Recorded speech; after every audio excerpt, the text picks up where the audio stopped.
the Vogelkop bowerbird. He might lack the plumage, but he's got an extraordinary repertoire of song, and he's a wonderful mimic. Those are pigeon wing beats. That's a modest tiger parrot.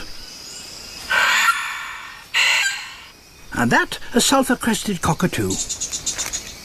Even more surprising, he's an avid collector, with a very appreciative eye for colour. This male favours red and orange flowers. And he's very fond of fungus.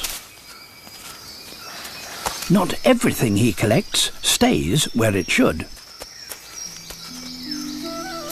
He puts these treasures on display within and around a construction that has taken him years to build. A giant bower woven around a central sapling, carpeted with moss.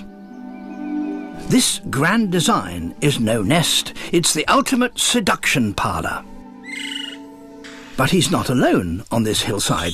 He's got 6 rivals within earshot. This one prefers darker colours, decorating his bower with deer dung and charcoal. Visual effect is of crucial importance. Clearly, he hadn't planned on all this sprouting fungus. Competition is intense. It's the dung ball bower that is the first to catch the female's attention. But on closer inspection, she's less convinced. Perhaps it was that sprouting fungus. Back at the flower bower, the male performs a dress rehearsal. He senses she's watching. His bower channels his song in her direction. A final check. All is to her liking.